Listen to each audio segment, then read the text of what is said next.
bunch of propellers to a sea ship with sails on it, and it magically flies. That's why it's a fantasy game, sir. And in Final Fantasy XIV, you basically have a hot air balloon that somehow just...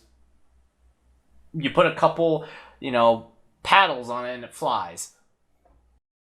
I just don't get flying logic in Final Fantasy, and I just think it's hilarious and dumb. You're supposed to be the guy that likes the fantasy stuff. Come on. I like fantasy stuff, but you're mixing the reality part of it. You're like, oh well, yeah, this is not supposed to work because this is not supposed to work. Okay, dragons flying makes sense because they have wings.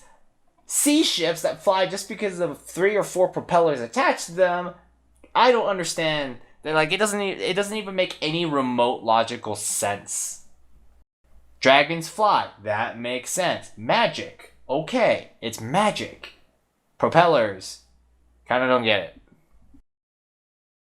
Well. Anyway, yeah. Well, I grew up with all the Final Fantasy stuff, I don't really like approve of the design of the car. Like, if the car flies eventually, that's kind of fine. It was just that the way the car looked, it kind of looked like, some Gundam just attached random spare parts onto the car and it flies. To me, it looked like a transformer. A really cheap transformer. Yeah, it looks kind of like a cheap transformer. I just look at it like spare Gundam parts attached to it. You don't even know what a Gundam is. I actually do, kind of. Do you watch any Gundam TV shows, anime? When I was like 5 years old or 6, yeah. It just basically looked like spare robotic I'm watching parts. the new one. You're talking about the Gundam Orphans? Yeah, it's good so far. Alright, that was pretty good, yeah. Anyway, we're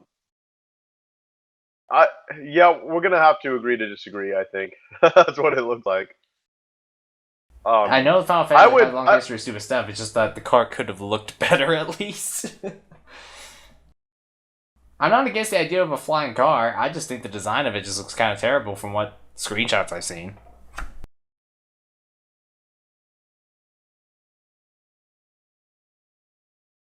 Like I said, I'm still gonna buy the game. I'm probably still gonna enjoy it too because I like the way it is. The way that the game is looks pretty good already. I am wishing they go back to their old roots. Yeah, I'm waiting until it's on sale. Yeah, well, it's like after playing the game, I thought maybe I should wait because the videos make the game look good. Actually playing the demo they had made me change my mind. Like, I think I'm gonna wait. Well, there you go. Yeah, I think I'm out of this. Oh, free throws. I tried some free throws. So I am used to seeing like extremely tall basketball players on TV make free throws. The thing is that sometimes you forget that they're like 7 feet tall, so when you actually try to do a free throw yourself, the basket's a lot higher than it looks on TV. Because I'm looking up and I'm like, what, really? Oh my goodness, I have to shoot that high?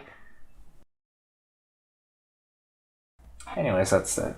I think that's literally it. There's really not much else I forgot that I can remember right now. Oh, the CPU cooler. I checked out like a company that was selling a CPU cooler, and it's called Phononics Hex 2.0. That's the cooler that they launched within the last week. It's like $140 that thing. Cool. All right. Oh, you know what I ask? So game of show. That's what I want to know about.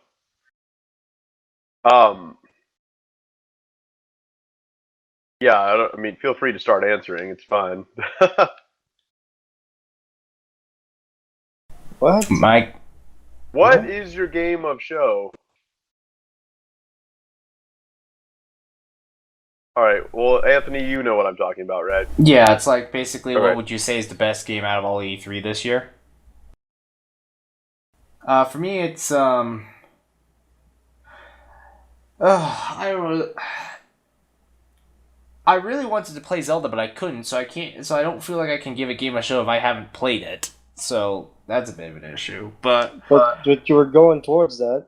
I was going towards that, but I haven't played it, so I don't really think that, I should give it to a game I haven't played. But it's like, if I had played it and still thought it was awesome, I would have totally given it to Zelda, because the fact that a single game pretty much had people storming in like crazy pretty much says a lot about how awesome it was and how that video was. And honestly, I just sit here and I think, oh my goodness, this game could be better than Skyward Sword. And I said a long time ago that Skyward Sword was the closest to a perfect game I ever played.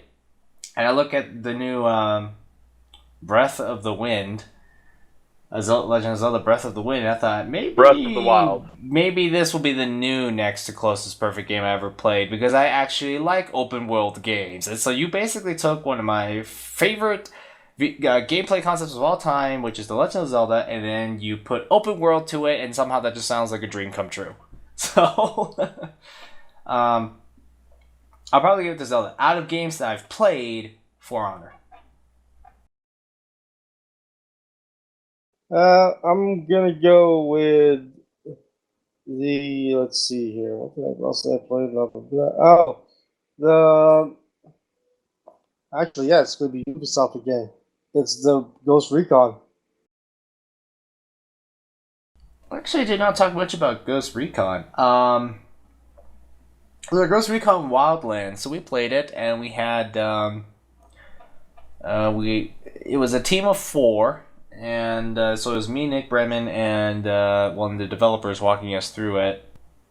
And what kind of surprised me about Ghost Recon Wildlands is there's a lot of approaches you can take to it, but if you mess up, you have to on the fly think of a plan to get out. Well, you have to think of a plan to get your mission done, and then immediately come up with a plan to get out once you completed your objective. Because so we were supposed to like sneak in and get the data and quiet, make it all covert and stuff, and that didn't work. The enemies noticed us in the camp, so the developer was walking through. All right, we need to find a way out. Ghost 1, you're with me. Ghost 3 and 4 exit through that door gated vehicle. So it just seems like there's a lot of ways you can do the mission. And if it gets out of hand, you have to change the plan on the fly.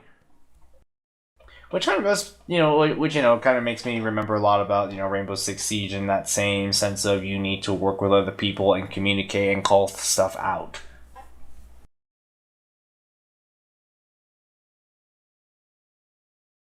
Yeah. So I mean that, and you could just do it like everybody else likes to do it. Call of Duty style, which is run and gun. Which they actually advised us not to do, because that just makes the game harder. Yeah, because remember that they called the freaking helicopter over, and that helicopter was shooting the crap out of us. Yes. Once they noticed us, they unleashed the gunship, and that sucked. But I mean, the guy with one of the developers said that you could actually disable their radio communications, kind of like in Metal Gear. Remember in Metal Gear, you could disable the communications so they can't call out for a helicopter. Yes. So it's basically except in the case of Metal Gear, was like a lot easier, because in Metal Gear it is destroy radar, whereas in Ghost Recon I look at them like this is a lot more complicated than in Metal Gear, because like I played enough of Metal Gear to think, okay, so here's how I'm going to infiltrate the place. Just follow this 10-step process, and you will capture everyone in the camp, abduct, brainwash them into your army, and seize the entire camp and score yourself a cool new word for whatever customizable thing. Yeah, that, and you can crawl underneath tunnels, and you can crawl underneath other places. And you have reflex mode. Yeah. So like Metal Gear is kind of like the easy mode in a very good way, like whereas Ghost Recon is a lot more complicated, and you actually have to work with people. But who wants to do that? Xbox has introduced this new feature where you can have a look for party thing. So I'm pretty sure there must be somebody that says looking for a competent Ghost Recon Wildlands members that don't suck. Yeah, the ones that don't just like, oh, I'll shoot everything and kill everything. Yeah.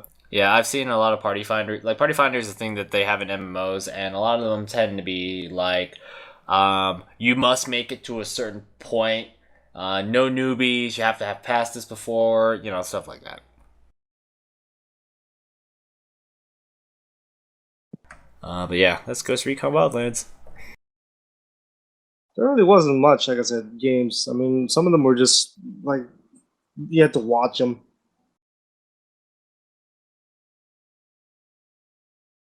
Because they had the same games out in display on the floor, the ones that we played when we were in our appointments. So, yeah. Didn't get to play Watch Dogs 2, but I'm like, I'm not really that big into Watch Dogs anyway, so. Oh yeah, speaking of games that they didn't have a demo of, that reminded me. So I lost the Madden tournament. We resorted to Madden because then in NBA 2K16 it was a game of rock, paper, scissors, so we had to resort to something that people would lose to. So I lost the Madden tournament and I'm supposed to dance on camera, but unfortunately Ubisoft did not have a Just Dance a playable Just Dance demo. They just have their stage crew do a demo in front of everybody and that was it. Yeah, So, that's okay, Anthony. that was a little disappointing. I'll make sure I get the I used the Just Dance game, and then we'll just do it at Bronson's house. Cool. You're not getting away from that.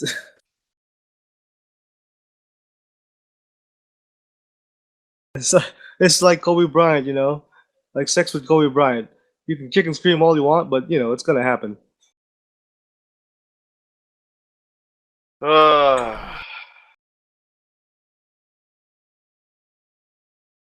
But anyway, that's it. They're really, that's all the games I could think of because the VR games we didn't get to try anyway.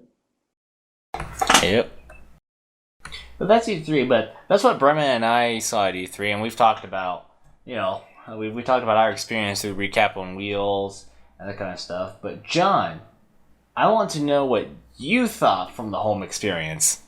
Or, I wouldn't say home experience, but like when you were able to read up on the news of what happened. I gotcha. Well, I guess I'll just start out with my gamer show. It's gonna be Zelda as well. The game looks so good. It looks so good it's insulting. It's not out yet. And I mean, I feel like I know Bremen kind of said the same. Actually, both of you kind of touched up on this a little bit, but I feel like I'm getting less and less interested every year in E3, and they seem smaller and smaller. Less interesting things are announced. I was surprised that Sony put so much emphasis on Days Gone, which is the most uninteresting game in the entire show. Yeah, it's like, we're going to finish up with this. Oh, look, another post-apocalyptic zombie game. I mean, they just announced God of War, and that's what they're going to close on. But, well, I mean, God of War is like, it's like, I just said, well, God of War, I think, they place God of War at the perfect place, because I'm like, you can't open it any better than that. Because you got the hook. No, I agree. You've got the hook. You've got people's attention just by doing that. Did the main thing drag out a little? Maybe. But you got the right hook. The thing is, though, is I'm like, you could have ended it on Kojima. Or Spider-Man, which I'm also very psyched for. Fun thing, like Spider-Man you would think would be made by Sucker Punch. But no, it's made by the Ratchet and Clank and Sunset Overdrive studio, not the infamous studio. Yeah, I thought the same thing. That was interesting. Not that I'm not okay with the choice or anything like that. I'm sure Insomniac would do a good job. It's just that, I thought it's like, that's not the superhero studio at Sony. That's Ratchet and Clank studio. It's the gun studio. Yeah. Horizon Zero Dawn. Looks really awesome still. The only thing that bothered me is the BioWare Mass Effect Dragon Age conversation wheel and the awkward dialogue that kind of came with it. Did you say dialogue? Yeah, the dialogue wheel. So that conversation wheel you use in Dragon Age to make your choices on what you want your character to say next. It's in every Western RPG now. Yeah, I think a lot of people are doing that now. I know, but to me it looked like it came straight out of BioWare. Like, The Witcher, the Elder Scrolls has their way of doing it, The Witcher has its way of doing it, BioWare has the famous way of doing it, and here's Horizon Zero Dawn with its way of doing it, which seems very similar to how BioWare does it. No, they pretty much got it down to like that Western RPG thing where the character just stands there, breathing, pausing until for an indefinite amount of time until you make a conversation option. Anyways, that's about the only thing about Horizon Zero Dawn that bothered me. Seems like a lot of things bothered you.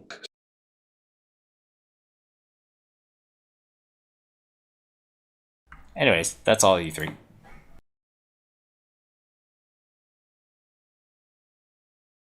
Yeah.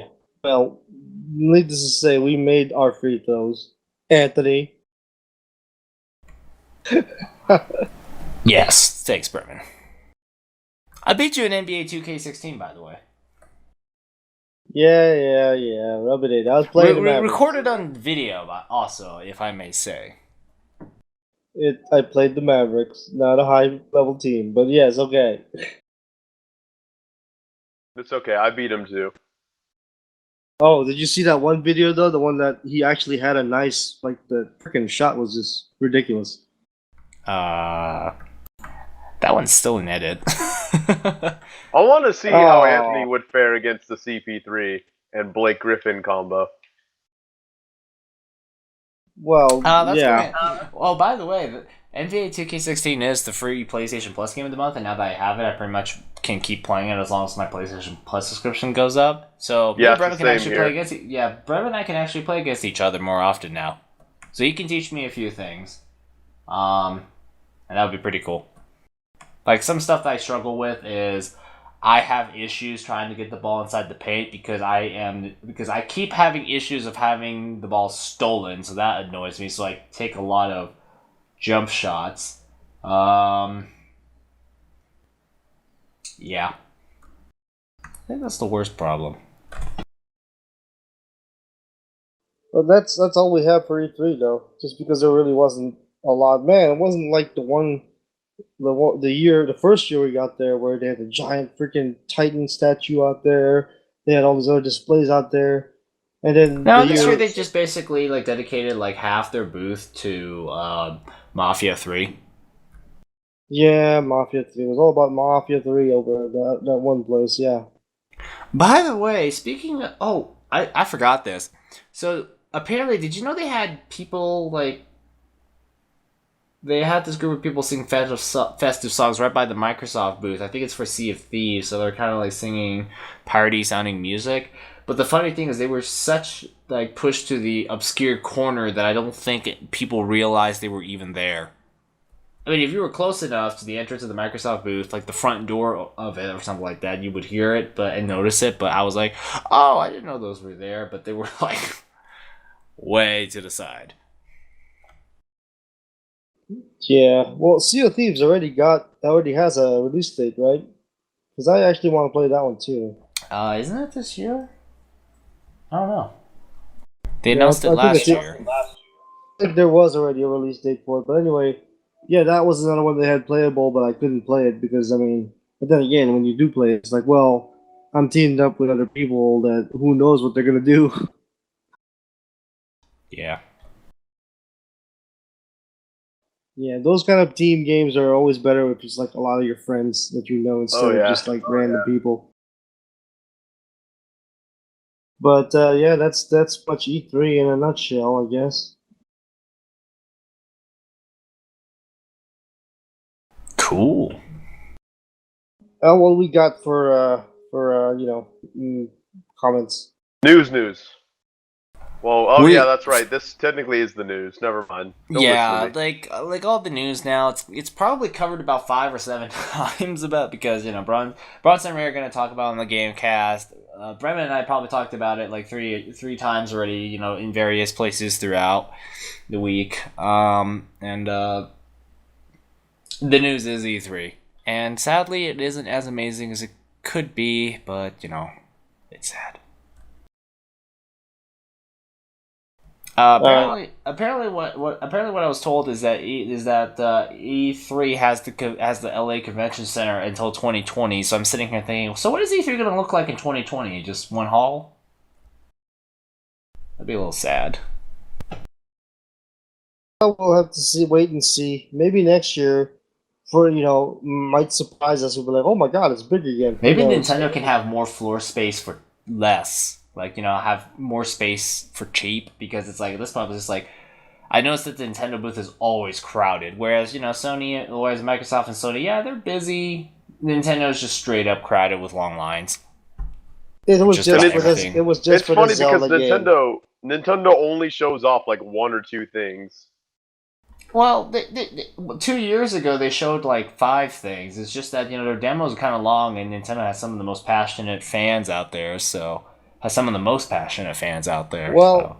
I mean, it's like I said, we won't even call it a Nintendo booth. It was a Zelda booth, and for Capcom, Monster Hunter can't count as Nintendo because that's it's Capcom. a Nintendo booth, and it still wasn't big enough For Zelda. Yeah, it's just. Anyways, so it's a Zelda booth. So we pretty much that's pretty much all at E3. So I might as well like nudge this over to comments. For Unscripted Access last week, where we covered our impressions on the Sony and Microsoft press conferences, there are no comments. Okay. Wow. Conversely, we actually have some comments regarding day 1 of the recap on wheels, where we were all very hungry and we're trying to fight through traffic to head to a restaurant, but we took the time to talk about our game, so we have comments there. So, I'll go there then. Yeah, let's do that. Okay, so the first comment is from Sins. I've played a couple VR games, and yeah, they make my head ache some, and the controls for some are a bit wonky. All head movements. Talk about a pain in the neck. Literally, yeah. That's a good one, right? Yep. Yeah, I agree. Yeah, it's like that eagle flight thing with the way you move your neck. If you play it for a long time, you could ache your neck. Currently not a fan of VRs right now, but it's still pretty new. I'm sure it will get a lot better. I think it will get a lot better too, because technology eventually matures and gets cheaper at the same time. Yeah, I've been saying that a lot. The VR games, when I first saw PSX, VR games, I was like, okay, this doesn't look very good. And then now I'm like, okay, well, this might get better then. Yeah, there's like more enticing stuff about it. The next comment is from Luna. Loser has to dance on camera, eh? Do we get to see that? LOL. Smiley face, LOL. You will soon, very soon. Loser has to dance on camera? Yes. Do we get to see it? Yes. But it's gonna have to be like rescheduled or somewhere else. Like maybe I do it at Bronson's place, because they didn't have a Just Dance Playboy area at Ubisoft, and there were no other dance games, so it's gonna have to be another time. There you go. Noobtastic Looking forward to it. Noobtastic says, For Honor sounds and looks pretty great. The combat seems interesting. Really looking forward to it. Me too. Yeah, I think a lot of people are looking forward to it too, because even that booth was pretty full, like just to play that game. Like, even if we had like the VIP, appointment thing, we still waited. We still had to wait for our turn. Let's see. Little Bit says, I might consider the Xbox One S, especially if the specs are a bit better as well. I wish it was a little cheaper. I was hoping for a $250-ish slim model, but what was the starting price? Like $299, I think I saw somewhere. That isn't so bad. I think the specs are pretty much exactly the same. The only thing that they kept talking about was HDR, so there could be a very slight bump, but it's mostly a scaled down model. I saw the Xbox One S, and I felt that it was somewhere between the Xbox One and a non-italicized PS4. Like, even the white color was the same as a white PS4. Yeah, I mean... But it was a lot smaller, and the power brick is inside, so I'm like, wow, they finally managed to do that. And, people are cheering about it, and I'm like, cool. Yeah, People but are I think I'm cheering just for gonna. common sense. I think I'll just wait for the Scorpio instead of this getting that slim one because, you know, it's all that's all it is. It's slim. Maybe there's some specs a little bit better, but eh. I mean, I read an article that says if you don't have 4K, then the Scorpio is not going to do anything for you. Like if you don't have a 4K TV. Well, I guess I'm in luck then. The Scorpio, that's just something I noticed about Microsoft. They're talking a lot about the future, whereas Sony is more like, you own a PS4 right now? All right, here's why your PS4 will continue to be awesome. Whereas Microsoft's like, future. Here's the future. Believe in it. Yeah, I mean, they must figure they already lost a generation. Might as well, just yeah, start they lost a looking generation. forward. So what they're gonna do? Say there will be no longer any generations. We're breaking barriers. Which they're kind of like I think what Nick said was that they're doing the Apple model thing where how there's like a new iPhone every year, but your iPhone like from 2 years ago is still running on the latest operating system. It's just lacking some features, but it's still running the latest operating system. You can still use new apps and that kind of stuff. So there's really no generation. It's just when your hardware gets too old, they drop it off the support list. That's probably what Microsoft's going to do. Like, once the Xbox One gets too old to be, a viable platform anymore, they're just going to drop it off the support list and you can upgrade to, the new Xbox that's 5 systems down the line.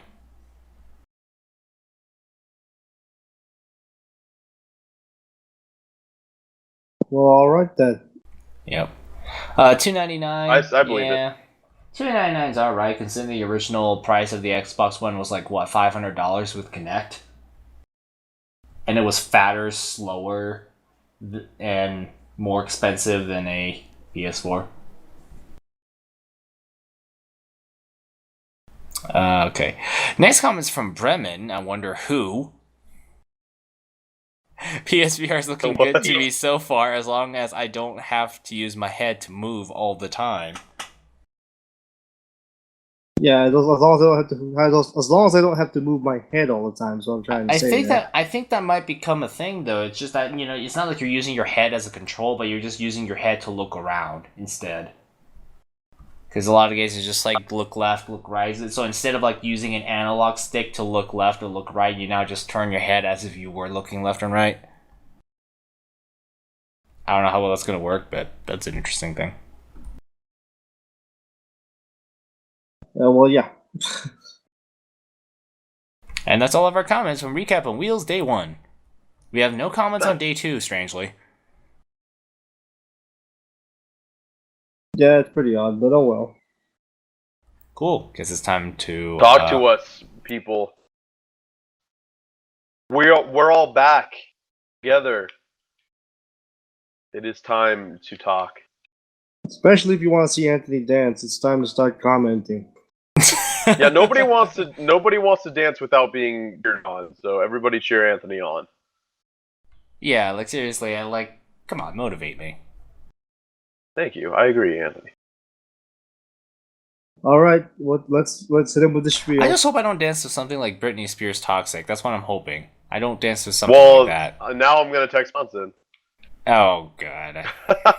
Well, maybe we could do Gundam style. That looks hard, actually. Fun fact, I was actually supposed to do that when we first went to CES, but when we went there, not only were we kind of swamped, but at the same time, that was right after Gundam Style fell off the cliff of popularity. So, tad late there. Alright, hit him with the spiel, gentlemen. Cool. Be sure to like us on Facebook. Follow us on Twitter, /TheGamerAccess. We are on Twitch.tv, /TheGamerAccess. If you would like to donate to us, we have a donation button under the video player on Twitch. Check out other shows. 60-Minute Access this week is Odin's Fury Left Farseer, which I gave a 9.02. I think the game is freaking awesome, and if you guys like that fast-paced, action RPG 2D style, by all means, check it out. It's quite a different game from the original that came out in 2007. Check out the Gamecast. We're also going to talk about E3. Bronson Ray and Aaron are going to talk about E3. Playing God. I forgot what the last Playing God is. It's actually been a little while. Correct. But do check out Playing God. Let's see. Bronson Soapbox. His next episode is going to be about Bethesda. I don't know specifically what about Bethesda, but that is the topic about it. Does that cover all our shows? Oh yeah, check out his latest comic about Hyrule's Courage. Let's see. I think that's it. So I'll let John close. All right. Well, thanks for listening, guys. It's been a pretty fun week checking out E3. Join us next week for non-related things, except maybe E3 related things. I don't know. This is Unscripted Access. We talk about whatever. Anyway, good week. We'll see you guys next week. See ya. Bye, all. Bye.